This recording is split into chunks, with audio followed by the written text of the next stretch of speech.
What's going on, Player Profiler Nation? It's Matty Kiwoom, and I'm here to talk about one of the most important factors of fantasy football, and that is handcuff RBs. Handcuff running backs are like high-value insurance policies for fantasy football. But the cool thing about these insurance policies is that you don't have to have the player that the policy is for. So let's just say that you invested a lot in a particular running back and want to be sure that if this player were to miss time, boom, there you go. You got the backup locked and loaded, ready to go. Now, personally, I don't like to bet against the good fortune of my own players, so I don't tend to draft my running backs handcuffs, but I still do love rostering handcuffs because if you just hit on one of these insurance policies, you are lined up to cash in and you will be golden, pony boy. Here are my favorite handcuff running backs heading into the 2023 season. The first guy that I'm going to talk about today is the running back from the Pittsburgh Steelers, Jalen Warren. You can get him around late 10th right now, according to ADP, and my man has proven to be efficient. He had a 3.82 yards created per touch, a 4.7 true yards per carry, and he had over 26 expected points added. So he brought a lot to the table on an efficiency basis. In 2022, 5 times, my man Jalen Warren cashed in for 10 or more fantasy points, and all of those games were with Najee Harris active. Pittsburgh does have a soft schedule for running backs, especially late in the season. So you can get Jalen Warren here at the end of the 10th, and whether you have or do not roster Najee Harris, it's okay, because if anything were to happen to Najee, Jalen Warren immediately becomes the team's RB1 and can be a factor in fantasy football. And if you're good at running back, you can take that windfall of value and sell it for something real nice. The next running back that I'd like to talk about is Tyler Algier from the Atlanta Falcons. He too is going right around mid to late 10th round. Last year as a rookie, he ran for 1,035 yards. Pretty good to see a rookie running back eclipse that 1,000-yard marker, even if it happened with a lot of late season yards. It's okay that it came late. The fact that he was over 1K is good, and it proves that he's an effective runner. There are a few other underlying metrics that further prove he was an effective runner last year in his rookie campaign. He had a 28.8% juke rate. He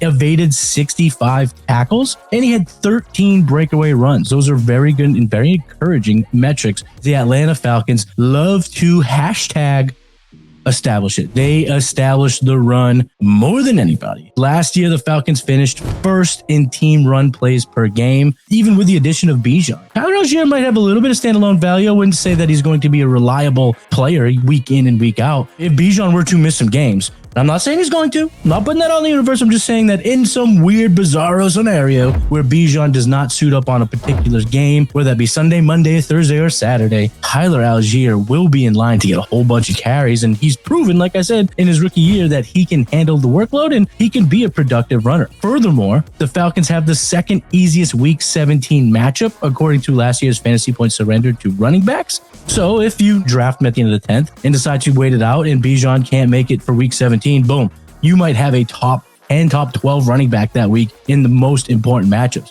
And it's not just Week 17.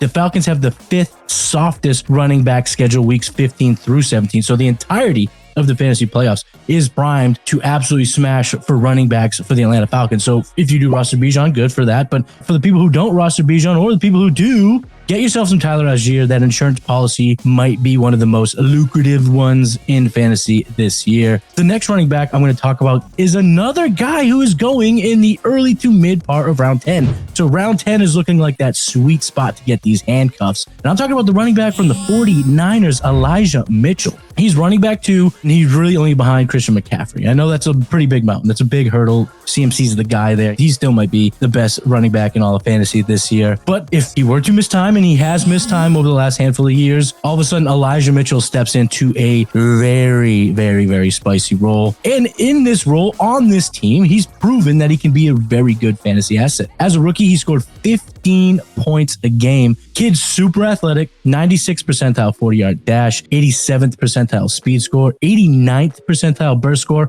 and an 80th percentile agility score. San Francisco is projected to have a very favorable schedule for running back, so it doesn't matter at any point in the season if Elijah Mitchell is called upon to be the Niners at running back 1. He could be very valuable in fantasy, whether it be scoring points for your team or as a very nice trade chip, and he could possess the highest potential value bump if he becomes RB1. I know I said that could be for Algier, and I think that's neck and neck with Elijah Mitchell. If Mitchell is the running back 1 for an extended period of time for the Niners, his value will go through the roof, and we're looking at a top 10 week in and week out projected running back. So if you're looking to dive into the handcuff pool in round 10, look for Elijah Mitchell, Tyler Algier, and Jalen Warren. These next couple guys are a little bit later in the drafts. First guy I'm going to talk about goes about, we'll say mid to late 12th. That's Jerome Ford, running back from the Cleveland Browns.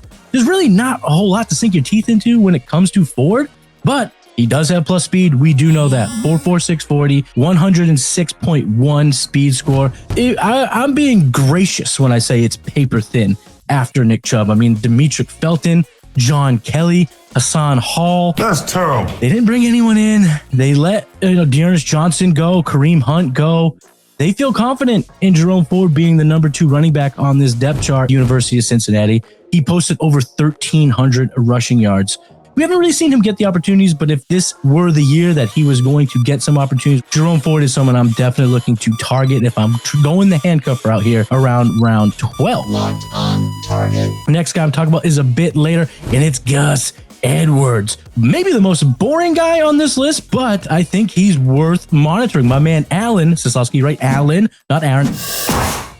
Alan Seslowsky pointed him out when we were talking a couple weeks ago, and it's really just stuck in my head, and I'm on the Gus bus again. I'm right back on the Gus bus because you can get him in late 17, so you're really not paying a whole bunch of DC to bring him aboard, and the bus has produced for Baltimore in the past. He has 3 seasons, not 1, not 2, but 3 seasons where he's rushed for over 700 yards for the Baltimore Ravens. Baltimore's running backs, yeah, I mean, it's not really, that room is not what you would call deep. They got J.K. Dobbins, they got Justice Hill, they got Gus Edwards. It's really all they got. So if something were to happen to J.K. Dobbins, we're probably looking at a straightforward set of roles for the other 2 guys. Justice Hill will be more of that pass catchy guy, where Gus Edwards will be that between the tackles, goal line guy, and he has shown that he can succeed in that role. I like that role for him. It's not a sexy role, but it's a role that we may need when the chaos is ensuing around us in fantasy football. Gus is not going to get that passing work, so don't get excited about that. He's actually never recorded double-digit receptions, which is mind-boggling. He has never had 10 or more catches in a season for the Ravens, so do not expect him to get much of that passing down role,